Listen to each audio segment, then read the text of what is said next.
collective consciousness, consciousness and staying present, and society today. Hi, I'm Tanis, and I am by no means an expert on these subjects, but I have lived long enough to know how they work and how they are used against us or for us, and how it really affects our society today. So let me start with a little bit of quick history about this collective consciousness. Began introduced by French psychologist Émile Durkheim in his book Division of Labor and Society in 1893.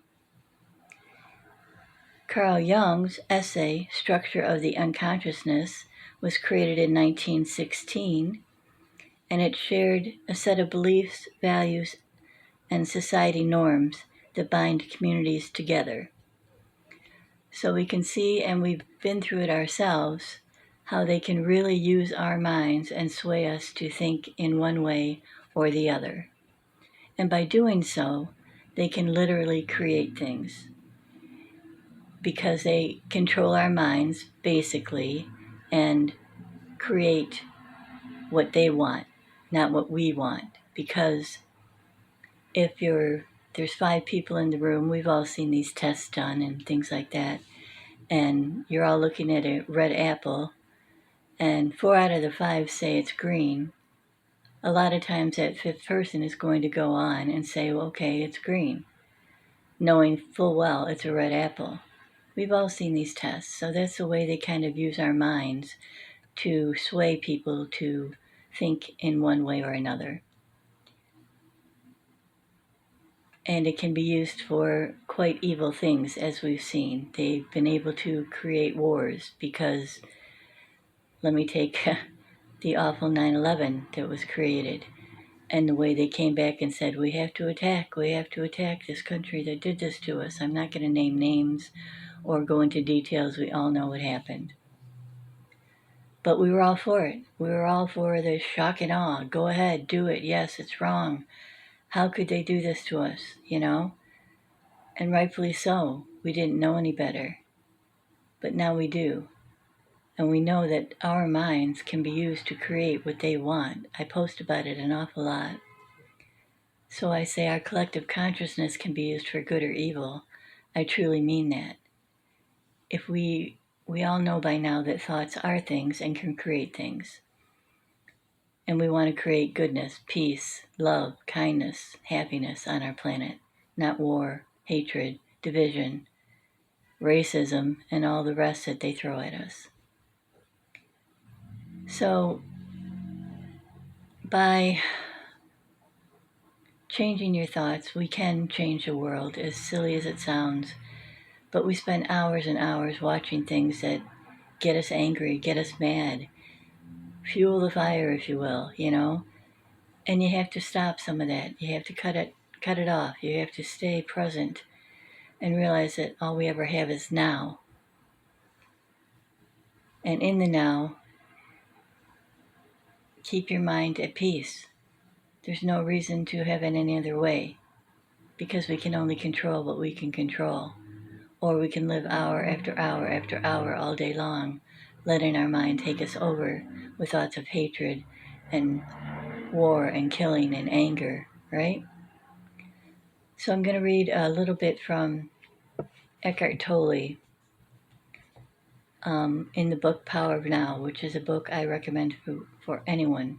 It changed my life back in 2005, and I've never looked back because it's truly what we all need to understand. So it's called, this chapter is chapter 2, and it's done in a question and answer format. And I'm only going to read a little bit. Consciousness, the way out of pain. Create no more pain in the present. Question. Nobody's life is entirely free of pain and sorrow. Isn't it a question of learning to live with them rather than trying to avoid them? Answer. The greater part of human pain is unnecessary. It is self-created, as long as the unobserved mind runs your life. The pain that you create now is always some form of non-acceptance, some form of unconscious resistance to what is. On the level of thought, the resistance is form of judgment. On the emotional level, it is some form of negativity. The intensity of pain depends on the degree of resistance to the present moment, and in this turn depends on how strongly you are identified with your mind. The mind always seeks to deny the now and to escape from it. In other words, the more you are identified with your mind, the more you suffer. Or you may put it like this: the more you are able to honor and accept the now, the more you are free of pain and suffering and free of the egoic mind. Why does the mind habitually deny or resist the now? Because it cannot function and remain in control without time, which is past and future. So it perceives the timeless now as threatening. Time and mind are, in fact, inseparable. Imagine the earth devoid of human life, inhabited only by plants and animals. Would it still have a past and future? Could we speak of time in any meaningful way? The question, what time is it, or what's the date today, if anybody were to ask, would be quite meaningless. The oak tree or the ego would be bemused by such a question.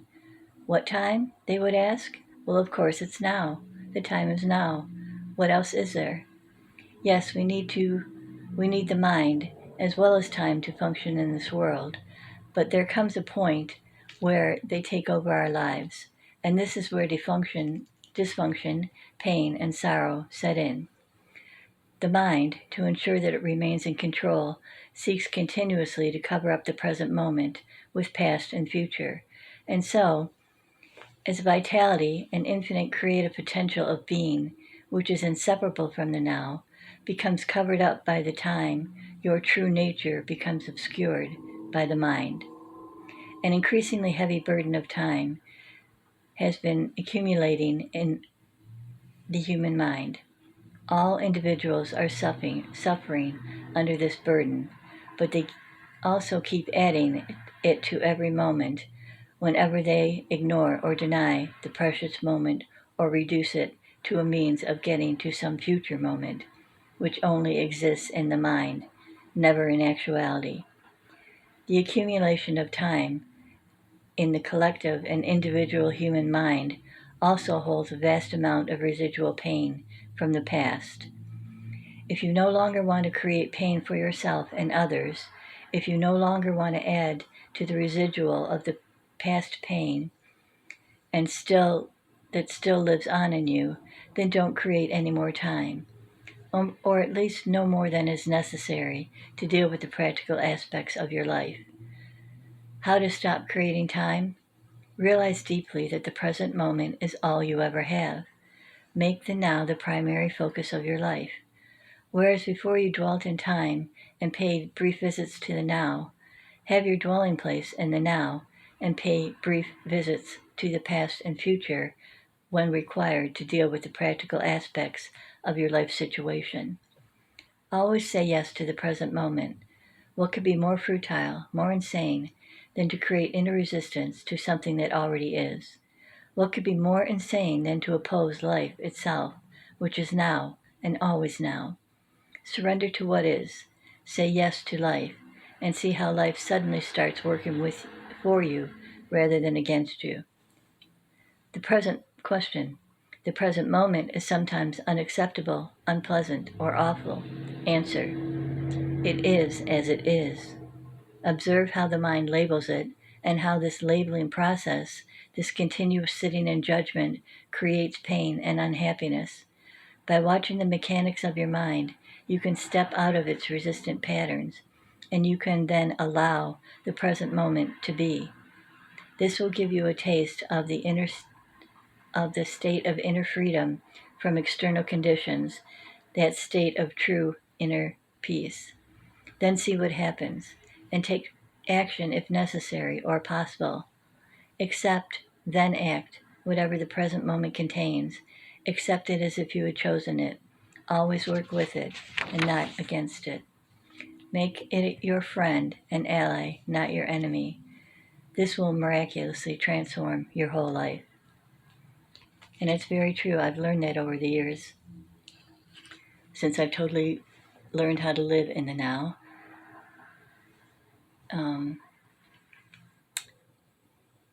All I can say is just like Eckhart said, is fighting the present moment is going to do nothing but cause you more pain, and then the mind takes over and creates more pain. And rather than accepting, okay, there's a fender bender here, it is what it is. Some people go out and choose to have road rage or cause fights or take it a step further. When if you just breathe and look at what's going on, accept it as it is, take action, like obviously, calling the police if you have to get them involved, getting license numbers, insurance, and going on with life. And it could be over in a few minutes, rather than wasting the whole rest of your day on this worry, on this pain, on this one accident that happened. And again, I know some can be horrendous, and it, you might think it warrants your anger to go on all day. But we've all been in the situation where if you just let it go, it is what it is. Action's been taken. Things will happen. Your day in court may come. But right now, let it go. And that's what they're doing to us in society today. They are bringing us constant pain every single day with something new, something bigger, something more horrendous. Boats hitting bridges, people exposing pedophiles, people moving into people's homes. It's always something more to get our anger up and to not accept the present moment. So I'm here to just ask you to learn, as I have done, that the only time we do have is now. Excuse me, I live by a very busy road and it's awfully noisy sometimes. But just stay present. And to do that, all you have to do is breathe. Take a deep breath, still your mind, quiet your mind, become present, if only for a second. And then you realize, okay, right now, right here, at this moment, there's nothing wrong. There may be many things going on in your life that you can't really say that, as we see in our world. But right now, this moment, everything is okay. If you're sitting in your room, your house, your office, your car, and you take that deep breath and you become present, see how long you can keep your mind still. It might really only be for a second, but with practice, it goes on longer and longer. And then pretty soon you've stopped the thoughts that come into your head, 99%, which are worthless, right? We think of the past, we think of the future because we never want to stay present. Staying present, your mind is quiet. Your mind is not taking you over. It's a wonderful way to live. It really is. So I talk of collective consciousness all the time. So together, let's just picture peace in this world, love in this world, kindness in this world.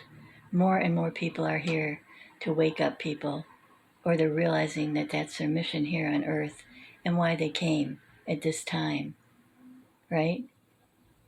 Because we have a mission. We are to help each other wake up, protect each other from this evil, rid this planet of this evil, and it's only going to be with a collective consciousness when we can all raise our vibration, in turn raise the frequency on this planet, in turn make it a better place for all of us. So I really appreciate you listening. I hope this made a little bit of sense. Again, I'm no expert. I've just lived it for many decades now. And staying present is where it's at. Picturing what it is you want, which is peace, love, kindness, calmness, and beauty on this planet. Then together, I think we can make it a better place. Have a great day. Stay present and stay safe. Much love.